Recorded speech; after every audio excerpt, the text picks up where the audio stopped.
سلامونه دوستانو. د پیاوړې حافظې لرل په ژوند کې د بریاو حاصلولو لپاره یو اساسي شرط دی.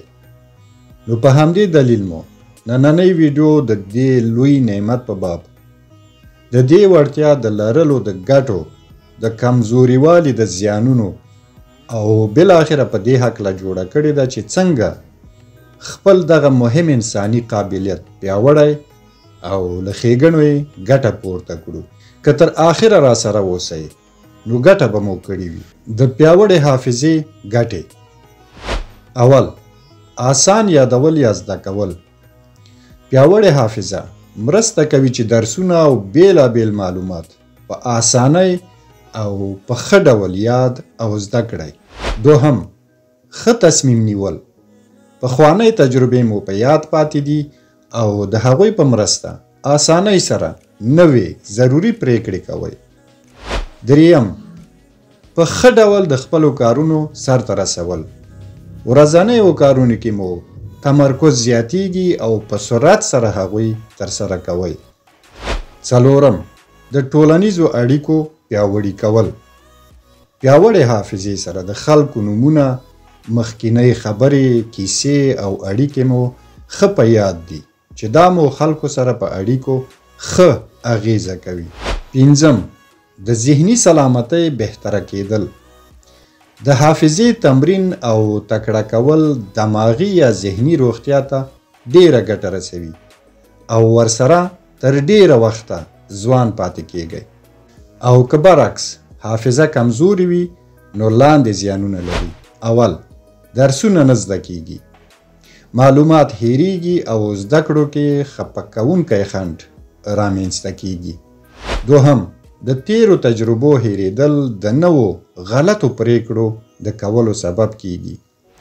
دریم، د مخکینیو خبرو، پیښو او د خلکو د نومونو هیریدل د اړیکو د سړښت او خرابوالي او مجموع کې د انسان د اعتبار د لاسه ورکولو سبب کیږي.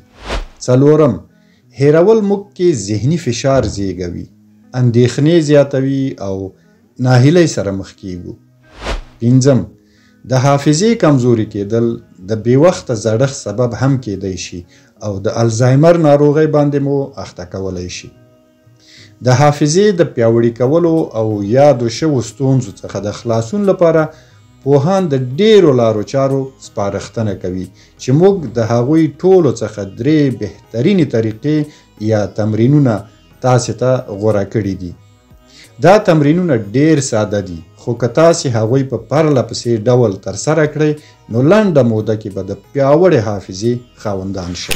لومړی تمرین: د بیلابیلو شیانو د یو لیست جوړول او بیا یادول.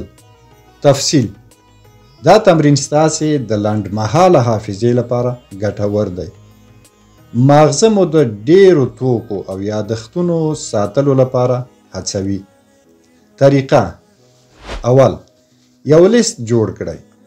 د 10 مختلفو توکو یو لیست جوړ کړئ، لکه د کور سامانونه، شمیرې، د هیوادونو یا ښارونو نومونه، بیلابیلې میوې او داسې نور کوم چې ستاسې خوښ وي.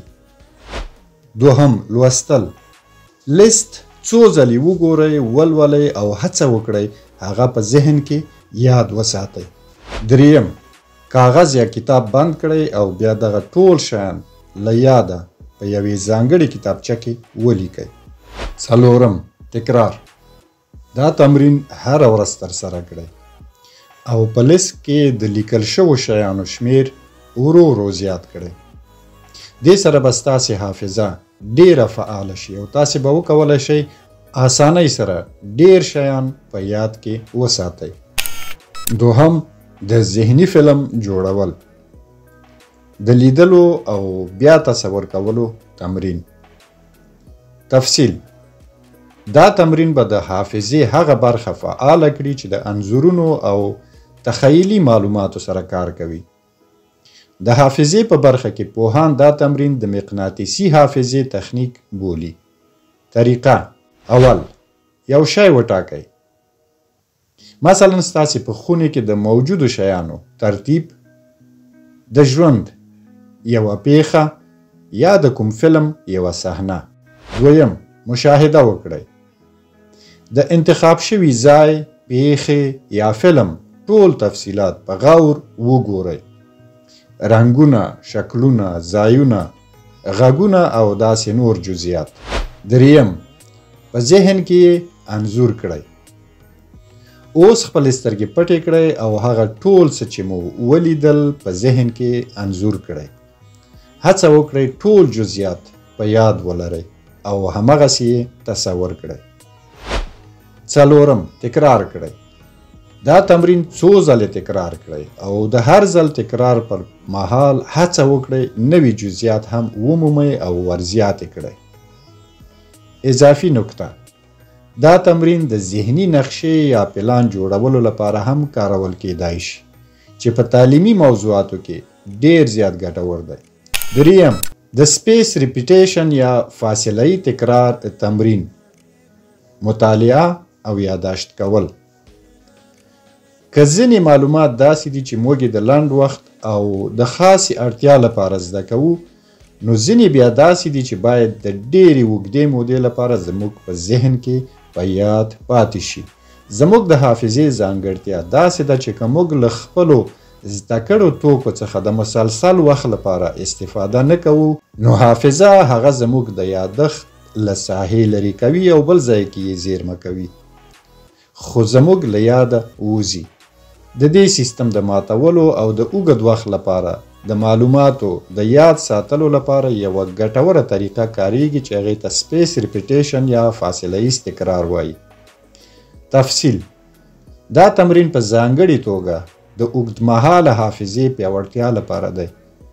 تاسې د دې تمرین پر مهال ټاکلې موضوع ته په خپلو مغزو کې یو ځانګړی او ژور جریان ورکوئ.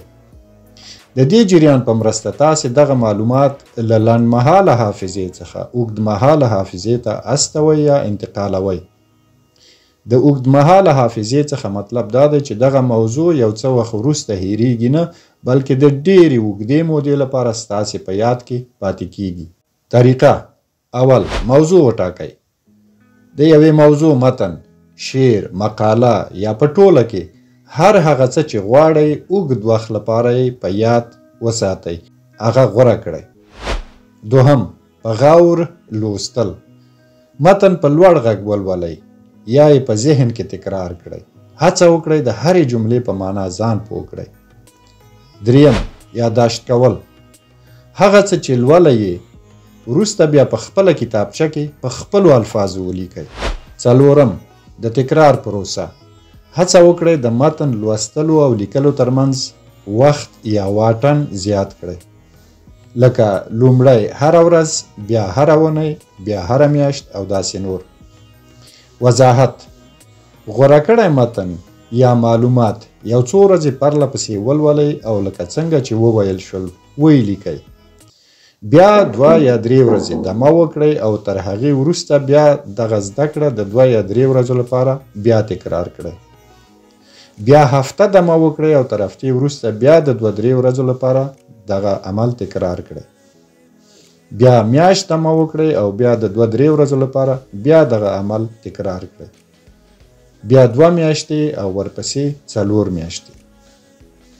اضافي نکته: د سپیس ریپیټیشن میتود د حافظې په برخه کې د پوهانو لخوا ډیر اغیزمن ګڼل شوی دی.